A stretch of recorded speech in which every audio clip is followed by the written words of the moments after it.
If you had asked me a year ago, I would have told you my life was as close to perfect as anyone could hope for. I'd been married to my wife, Linda, for nearly 20 years. A lifetime, it seemed, in a world where so many couples drift apart. Ours was a partnership built on laughter, shared secrets, and the kind of quiet understanding that only comes from weathering storms together. We had our routines, our inside jokes, our Sunday morning rituals with coffee and the newspaper spread out between us. I used to think that was the very definition of happiness. Linda was the kind of woman who made everything feel brighter. She had a way of lighting up a room, of making friends wherever she went. People always told me how lucky I was, and I believed them. We'd built a home filled with warmth and memories, photos from our travels, souvenirs from little adventures, the scent of her favorite vanilla candles lingering in the air. Evenings were spent side by side, planning for the future, dreaming about the places we'd go once the kids were grown and the mortgage was finally paid off. But beneath that surface, there was something else, a quiet anticipation that had been building for years. My family's inheritance was finally coming due, a legacy my father had worked his whole life to secure. It wasn't just money. It was a symbol of everything he'd sacrificed, a promise that our family's hard work would mean something for generations to come. Linda and I talked about it often, imagining how it might change our lives. She'd smile and squeeze my hand, her eyes shining with excitement. Looking back, I wonder if I missed the signs. The way her questions about the inheritance grew more frequent, more pointed. The way she'd linger by the old safe in my study, running her fingers along the brass handle. At the time, I brushed it off as curiosity. After all, what could possibly go wrong between two people who trusted each other with everything? If only I'd known how quickly everything could change. It started with little things, so small at first that I almost convinced myself I was imagining them. Linda had always been sociable, but suddenly her phone seemed glued to her hand. She'd step out onto the porch to take calls, her voice dropping to a whisper, her laughter forced and brittle. When I'd ask who it was, she'd wave me off with a smile, saying it was just her sister or a friend from her book club. I wanted to believe her. I really did. But then there were the absences. Linda, who used to hate running errands alone, began disappearing for hours at a time. She'd come home with shopping bags and vague explanations. I just needed some air. Or, I ran into an old friend and lost track of time. I tried to ignore the knot forming in my stomach, telling myself that after 20 years together, I owed her the benefit of the doubt. Maybe she just needed space. Maybe I was being paranoid. Still, the changes kept piling up. She started asking more questions about my family, about my father's will, about the details of the inheritance, about the safe in my study. She'd never shown much interest before, but now she wanted to know everything. How much is it, really? She'd ask, her tone light but her eyes sharp. When will it come through? Do you have to do anything special to claim it? I'd answer as best I could, but something about her curiosity felt different. It was as if she was searching for something, piecing together a puzzle I didn't even know existed. One evening I came home earlier than usual. The house was quiet, the kind of silence that makes your skin prickle. I called out for Linda, but there was no answer. As I walked down the hallway, I heard a faint rustling from my study. The door was ajar, and through the crack, I saw her crouched in front of the safe, her fingers tracing the combination dial. She didn't notice me at first. She was so focused, so intent, that it was almost frightening. I stood there frozen, my heart pounding in my chest. 1,000 thoughts raced through my mind. Was she just curious? Was I overreacting? Or was there something more? Something I'd been too blind to see? Linda finally sensed my presence and jerked upright, her face flushing with surprise. She stammered out an excuse about looking for an old photo album, but her eyes wouldn't meet mine. I wanted to believe her. I wanted to trust her. But as I watched her slip past me, clutching her phone a little too tightly, I realized that something fundamental had shifted between us. And for the first time, I wondered what else she might be hiding. That night, I lay awake long after Linda had drifted off beside me, her breathing slow and even as if nothing at all was amiss. I stared at the ceiling, replaying the scene in my study over and over, searching for some innocent explanation that would let me put my fears to rest. But the more I tried to reason with myself, the more unsettled I became. Was I really the kind of man who would suspect his own wife of something so underhanded? After everything we'd been through together, didn't she deserve my trust? I thought back to the early years of our marriage, when we'd had nothing but each other and a tiny apartment with leaky pipes and peeling wallpaper. We'd scraped by on my salary and her part-time work, counting every penny, laughing at our misfortunes, promising that one day things would get better. There were nights when we'd huddled together under a single blanket, shivering and dreaming of a future where we wouldn't have to worry about bills or broken appliances. Linda had always been my partner in those struggles, my confidant, my cheerleader, the one person I could count on when the world felt too heavy. It was that memory, more than anything, that made my suspicions feel like a betrayal. I kept telling myself that I was overreacting, that I was letting the stress of the inheritance cloud my judgment. Maybe Linda was just curious. Maybe she was planning a surprise. Maybe, just maybe, I was seeing shadows where there were none. But the doubt wouldn't leave me. It gnawed at the edges of my thoughts, turning every innocent gesture into something suspect. I started noticing things I'd never paid attention to before. The way she'd lock her phone when I walked into the room. The way she'd change the subject when I mentioned my family. The way her smile seemed just a little too practiced. I hated myself for it, but I couldn't help it. The trust that had once been the bedrock of our marriage now felt fragile, brittle, as if it might shatter at any moment. Unable to carry the weight alone, I reached out to my older sister, Karen. She'd always been the practical one in the family, the person I turned to when I needed a dose of reality. We met for coffee at a quiet cafe, and after a few minutes of small talk, I finally blurted out everything. The phone calls, the questions, the scene at the safe. I expected her to laugh it off, to tell me I was being ridiculous. Instead, she listened quietly, her brow furrowing with concern. "I know you want to believe the best, but you can't ignore your instincts," she said gently. "Sometimes the people closest to us are the ones who surprise us the most. Just be careful, okay? Protect yourself. And don't let guilt blind you to what's right in front of you." Her words unsettled me more than I cared to admit. I left the cafe with a heavy heart, torn between loyalty and suspicion, love and fear. Was I being paranoid, letting my imagination run wild? Or was there something real lurking beneath the surface? Something I'd been too trusting to see. As I drove home, I glanced at my wedding ring, twisting it absently on my finger. I wanted so badly to believe in the woman I'd married, to trust that our years together meant something. But the seeds of doubt had been planted, and I couldn't shake the feeling that everything I thought I knew was about to be tested. And deep down, I was terrified of what I might discover. The day the inheritance finally arrived was one I'd imagined 1,000 times, but nothing could have prepared me for how it actually felt. The lawyer's call came early in the morning, his voice formal and congratulatory as he confirmed that the funds had been transferred and the paperwork was complete. I hung up the phone, my hands trembling, not with excitement but with a strange, heavy dread that settled in my chest. Linda was in the kitchen, humming to herself as she poured coffee. When I told her the news, she let out a little gasp, her eyes widening in what should have been delight. She wrapped her arms around me, squeezing a bit too tightly, her voice just a touch too high as she said, "Oh, darling, this is it. Everything we've been waiting for." I tried to match her enthusiasm, but something about her reaction felt off, rehearsed, as if she were playing a part she'd practiced in front of a mirror.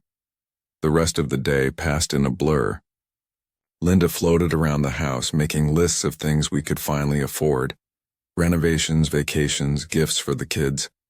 She talked about new beginnings, about how this money would change everything for us. I nodded along, but inside my anxiety grew with every passing hour. The inheritance, once a symbol of hope and security, now felt like a wedge being driven between us. That evening, after Linda had gone to bed, I sat alone in my study, staring at the envelope containing the inheritance documents. I knew I had to protect what my father had worked so hard to leave behind. I opened the safe, feeling the cool metal beneath my fingertips, and placed the envelope inside. But before I closed the door, I hesitated. My mind raced back to Karen's warning, to the unease that had been growing inside me for weeks. On impulse, I made a decision.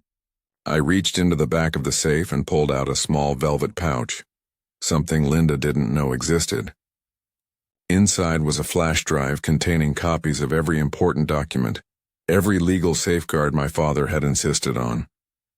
I tucked it into a hidden compartment, locking it away with a code only I knew.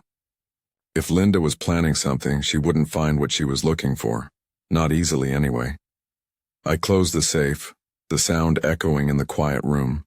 For a moment, I allowed myself to hope that I was just being cautious, that all of this would blow over and life would return to normal. But as I turned off the light and headed upstairs, I couldn't shake the feeling that the real storm was only just beginning. If only I'd known what she was planning next. It's strange how quickly a home can turn from a sanctuary into a stage for secrets. In the days after the inheritance arrived, I found myself moving through the house like a guest, watching Linda with new eyes. She was attentive, almost overly so, making my favorite meals, laughing a little too loudly at my jokes, asking if I needed anything every time I so much as shifted in my chair. If I hadn't known better, I might have believed she was simply happy, relieved that our years of waiting were finally over. But the tension in her smile, the way her gaze flickered toward the study door when she thought I wasn't looking, told a different story. I tried to push the doubts aside, but they gnawed at me, relentless. I remembered Karen's words, "Protect yourself," and with a heavy heart I decided to take one more precaution. I bought a small, discreet camera and hid it on the bookshelf in my study, its lens trained on the safe. I told myself it was just for peace of mind, that I'd never actually need to look at the footage.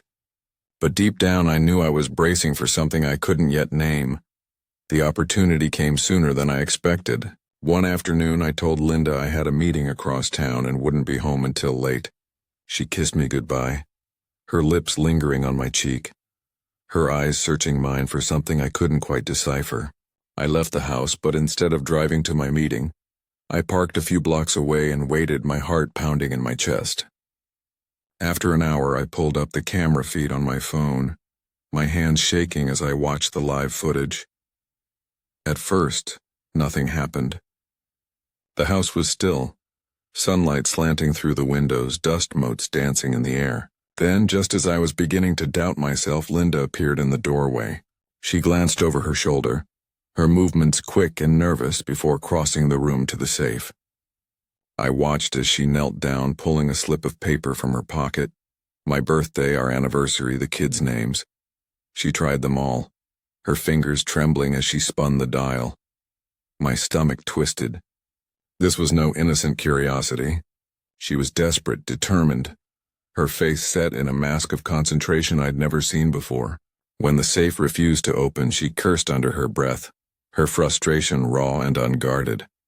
She rifled through my desk drawers, searching for clues, her hands shaking with urgency. I felt a cold wave of disbelief wash over me. This was the woman I'd shared my life with, the woman I'd trusted above all others, and here she was, trying to steal what my father had left for me. I watched as she finally slumped back on her heels, defeated. She wiped her eyes, took a deep breath, and composed herself before leaving the study, her mask of normalcy slipping back into place. I sat in my car, numb, the reality of her betrayal settling over me like a shroud. The love I'd felt for her, the trust that had been the foundation of our marriage, all of it felt suddenly fragile, breakable. I wanted to scream, to cry, to rage at the unfairness of it all, but instead I felt an eerie calm settle over me, a clarity I hadn't known I possessed. That evening I came home as if nothing had happened. Linda greeted me at the door, her smile bright and brittle. We ate dinner together, made small talk about the weather, the news, the kids. All the while I watched her, searching for some sign of remorse, some flicker of the woman I'd once known. But she was careful, guarded, her true self hidden behind a wall I could no longer breach. After dinner, I asked her to join me in the study. She hesitated just for a moment before following me inside. I closed the door behind us, the click of the latch echoing in the silence. She looked at me, her eyes wide and uncertain.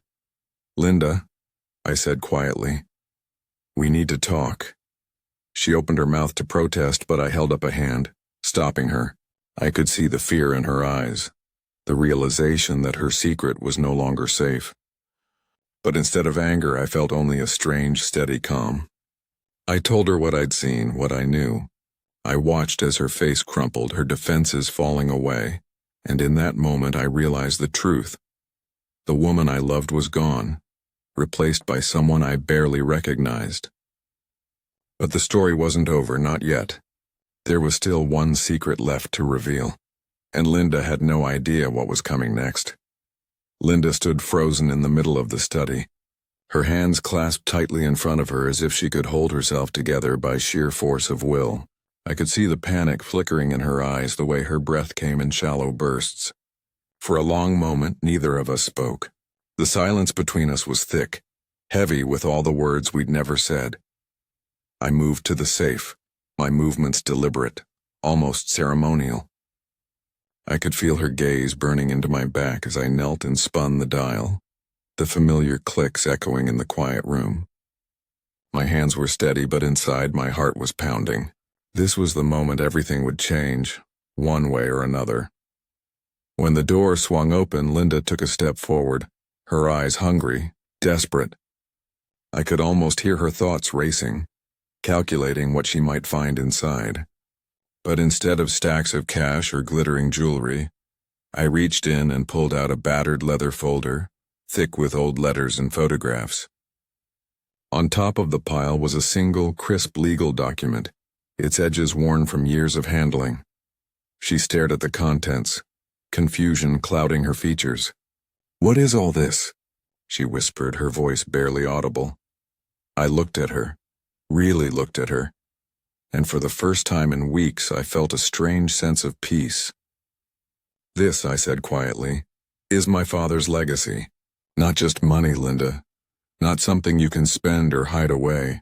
These are letters he wrote to me over the years. Advice, warnings, stories about our family. He wanted me to understand what mattered most before I ever saw a dime of his money." I handed her one of the letters, watching as her hands trembled. She scanned the page, her brow furrowing as she read my father's careful handwriting. "He always said that money changes people," I continued, my voice steady. "That's why he set up the inheritance as a trust fund, with strict conditions. I can't touch a cent of it, not without proving I've honored his wishes. And if anything ever happened to me, the money wouldn't go to my spouse automatically. It would go to our children or to charity. My father was nothing if not thorough." Linda's face went pale. She looked from the folder to me, her mouth opening and closing as she struggled to find words. "So there's no money? Not now? There's a future for our family," I said, my tone gentle but firm. "But it's not something you can steal, Linda. It's not something you can take by force or by trickery. My father wanted to protect us from greed, from mistakes, from ourselves if it came to that." She sank into the nearest chair, her shoulders slumping as the reality of the situation washed over her. The fight seemed to drain out of her all at once, leaving only exhaustion and regret in its place. I watched her, feeling a complicated mix of sadness and relief. I'd loved this woman for so long, trusted her with everything I had. But now, seeing her like this, I realized how much we'd both lost. I placed the folder back in the safe, locking it with a final decisive click. "I knew about your plan, Linda," I said softly. "I saw you trying to open the safe. I saw the desperation in your eyes. I wish you'd come to me, told me what you were feeling. We could have faced it together." Tears welled in her eyes, but she didn't try to deny it. I thought if I could get to it first, maybe I could fix things. Maybe I could make everything right again." I shook my head, my own eyes stinging. "That's not how trust works. That's not how love works. My father's money was never meant to be a prize. It was meant to be a lesson. The room was silent except for the sound of her quiet sobs. I felt the weight of the years pressing down on us, all the memories, the laughter, the dreams we'd shared. But I also felt something else, a sense of closure, of finality. The truth was out, and there was no going back. Linda looked up at me, her face streaked with tears. "What happens now?" she whispered. I took a deep breath, feeling the burden lift from my shoulders. "Now," I said, "we face the consequences. Together or apart, that's up to you. But the secrets end here." And as I left the study, I knew that nothing would ever be the same again. At first, Linda just sat there, staring at the closed safe as if it might magically open and undo everything that had just happened. Her face was a mask of disbelief. Her lips parted in silent protest. For a moment I almost pitied her, almost. But then the denial set in, sharp and defensive. "This isn't fair," she snapped, her voice trembling. "You're twisting things, making me out to be some kind of villain. I was just curious, that's all. You're the one who's been acting strange, locking things away, keeping secrets from me." I stood by the doorway, my hands clenched at my sides, fighting the urge to shout back. I'd always hated confrontation, always tried to be the peacemaker in our marriage. But now the old patterns felt hollow. I'd spent years trusting Linda, believing in the best of her, and now all I could see was the distance that had grown between us. Inch by inch, secret by secret. "Linda, please," I said, my voice raw. "Don't insult us both by pretending this was nothing. I saw you. I know what you were trying to do. After everything we've been through, you still chose to go behind my back." Her eyes flashed with anger. "And what about you? Spying on me, setting up cameras? How is that any better? You don't trust me, and now you're acting like I'm the only one who's done something wrong." The words stung, but I refused to let them distract me from the truth. "I didn't want to believe it, Linda. I tried to give you every chance. But you kept pushing, kept lying. I had to protect what my father left for our family. I had to protect myself."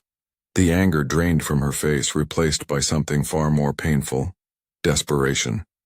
She crossed the room in 2 quick steps, grabbing my hands in hers, her grip tight and pleading. "Please, I'm sorry. I made a mistake. I was scared and I let it get the best of me. We can fix this, can't we? We can go back to the way things were." I looked down at our joined hands, remembering all the times those hands had comforted me, steadied me, made me feel safe. Now they felt like shackles. "I don't know if we can," I whispered. "You broke something, Linda. Something I'm not sure we can ever get back." Tears streamed down her cheeks, her shoulders shaking with silent sobs. I wanted to reach out, to hold her, to tell her that everything would be all right. But I couldn't, not this time. The pain was too fresh, the wound too deep. We stood there in the study, surrounded by the ghosts of our past. Wedding photos, souvenirs from happier days, the echo of laughter that now felt like it belonged to strangers. The silence between us was suffocating, filled with all the things we couldn't say. Finally, Linda let go of my hands and sank to the floor, her head in her hands. I watched her, my heart breaking all over again, but I knew I couldn't save her from the consequences of her choices. I couldn't save us either. Not unless she was willing to face the truth. I turned to leave, pausing at the doorway. My voice was barely more than a whisper. "I hope one day you'll understand why I had to do this. I hope you'll find a way to forgive yourself, but right now I need to protect what's left of me." As I walked away, the weight of everything that had happened pressed down on me. I thought I'd seen the worst of it. Thought the secrets were finally out in the open, but the biggest secret was still to come. I didn't sleep that night. I wandered the house in the dark, the silence broken only by the occasional creak of the floorboards and the distant hum of the refrigerator. Every room held a memory, some sweet, some bitter, all of them tinged now with a sense of loss. I thought about Linda, curled up somewhere in the house, wrestling with her own regrets. I wondered if she understood yet just how far she'd gone, how much she'd risked for something that was never really hers to take. By morning, I knew what I had to do. I found Linda in the kitchen, her eyes red and swollen, her hands wrapped around a mug of untouched coffee. She looked up at me, searching my face for some sign of forgiveness, some hint that we could still salvage what was left. I sat down across from her, the weight of the moment settling between us. "There's something you need to know," I began, my voice steady, almost gentle. "You keep asking why I was so calm, why I didn't explode or fall apart when I found out what you were doing. The truth is, I saw this coming. Maybe not the details, but the feeling that something was off. I couldn't ignore it anymore." She opened her mouth to protest, but I held up a hand. "Please, just let me finish. After my father died, I spent a lot of time thinking about what he'd taught me. Not just about money, but about trust, about protecting the people you love, and about protecting yourself. I realized that sometimes the hardest thing in the world is setting boundaries with the people closest to you, but it's also the most important." I reached into my pocket and pulled out a copy of my new will, sliding it across the table. "I changed everything, Linda. The inheritance is locked up in a trust for the kids. If anything happens to me, it goes straight to them. No loopholes, no shortcuts. I've made sure that what my father built will be safe no matter what. I even set up protections for myself in case things ever got complicated." She stared at the document, her hands trembling. "You didn't trust me," she whispered, her voice cracking. I shook my head, sadness and resolve mingling in my chest. "I wanted to. For years I did. But trust isn't blind, Linda. It's earned and it's kept alive by honesty. When you started hiding things, when you let your fear and your greed take over, you broke that trust. I had to protect myself and our children from the fallout." I took a deep breath, feeling the truth settle in my bones. "I know you're hurting. I know you're scared. But you need to understand something. Loving someone doesn't mean letting them walk all over you. It doesn't mean sacrificing your own safety, your own dignity, just to keep the peace. I spent too long believing that if I just loved you enough, everything would work out. But love without boundaries isn't love. It's surrender." Linda's tears fell silently, her shoulders shaking. I felt a pang of sympathy, but I didn't waver. "You have to face the consequences of your choices, Linda. I can't do that for you. I hope for your sake and for the kids that you find a way to make things right, but I won't let you take any more from me." I stood, the chair scraping softly against the tile.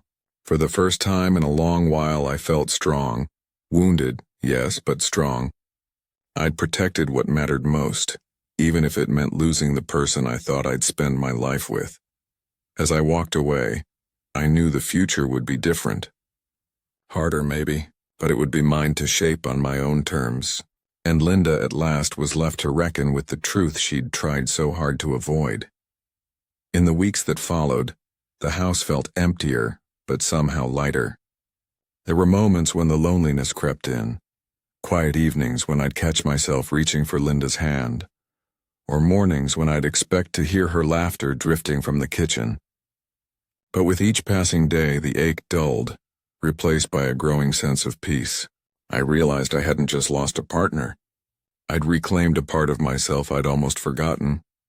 I reached out to Karen, to old friends I'd let drift away over the years. I told them the truth, not just about what had happened, but about my own mistakes, my blind spots, my hopes for the future. Their support was a balm, a reminder that I wasn't alone, that healing was possible even after the deepest wounds. I started spending more time with my children, listening to their stories, sharing my own. We laughed, we cried, and slowly we began to rebuild. For the first time in a long while, I felt proud of the man I was becoming. I'd faced betrayal and heartbreak, but I hadn't let it define me. I'd chosen dignity over bitterness, boundaries over blind forgiveness.